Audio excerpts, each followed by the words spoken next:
millions of livelihoods. We had lost confidence in our institutions.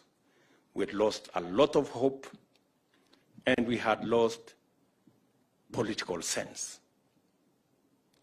The 2022 assault was intended to go much further and subject this country to a much more insurmountable existential predicament.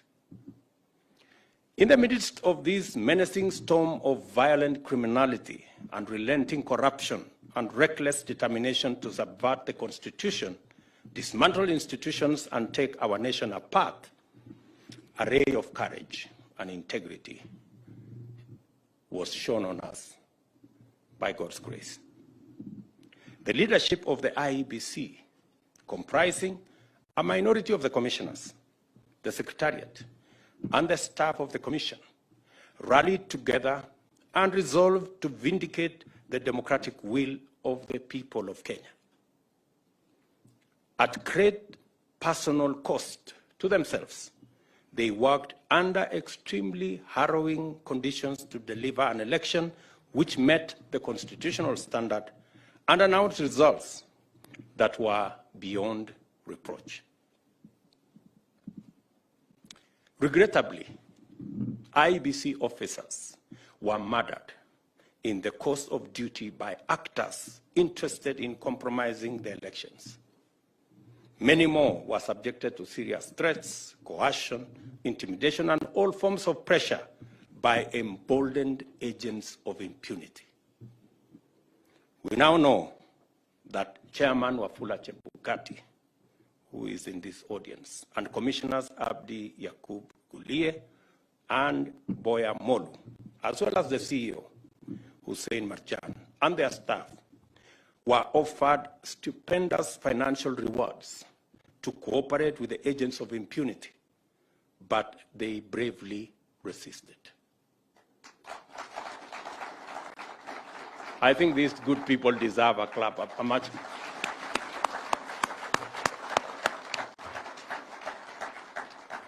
We also know that they were subsequently threatened with dire consequences for them and their families if they did not do the system's bidding and overturn the choice of Kenyans.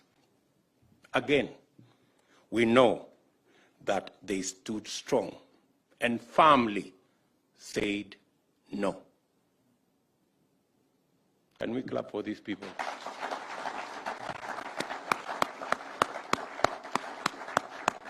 Chairman, stand up, and your two commissioners and the Marjan, please let us clap for those great people.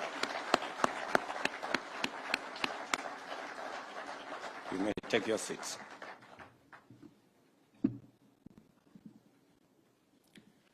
We also know that there was a direct attempt to abduct Wafula Chebukati and murder him so that the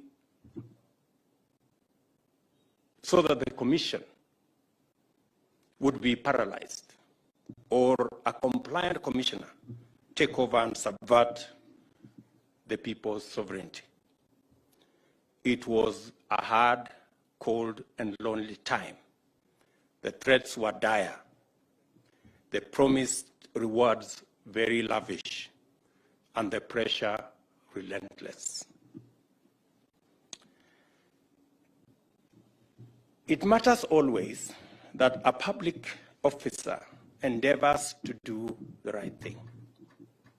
It matters even more that a state officer did not once hesitate, even for the briefest moment, to stand his ground and do the right thing under the circumstances surrounding the announcement of the final presidential results in Bomas.